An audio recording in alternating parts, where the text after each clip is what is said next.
અને નવા વેરિયન્ટ વિશે પણ વાત કરી લઈએ. JN.1 કે જે સપ્ટેમ્બરમાં અમેરિકામાં તેનો પહેલો કેસ મળી આવ્યો હતો. 8 ડિસેમ્બરે ભારતના કેરળમાં પહેલો કેસ મળ્યો. 15 ડિસેમ્બરે ચીનમાં JN.1ના 7 કેસ મળી આવ્યા હતા.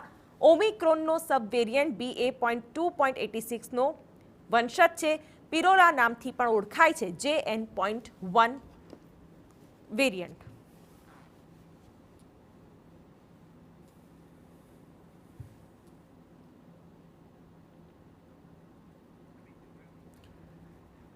ત્યારે અત્યારે તો JN.1ને લઈને જે લક્ષણો છે તે પણ આપને દર્શાવી દઈએ.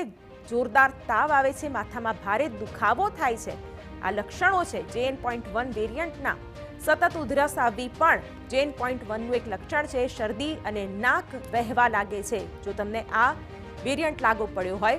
ગળામાં બળતરા અને ખારાશ થાય. ત્યારે વગર કામ કરે થાકનો અનુભવ પણ એક લક્ષણ છે. ત્યારે JN.1ના કોઈ પણ લક્ષણ તમારા શરીરમાં દેખાતા હોય તો તુરંત ટેસ્ટ કરાવવો. એ પણ ક્યાંક એ સલાહને પણ અનુસરવી રહી, એ માર્ગદર્શિકાને પણ અનુસરવી રહી. ત્યારે કોરોનાના નવા વેરિયન્ટના કિસ્સાઓ દેશભરમાં વધ્યા છે.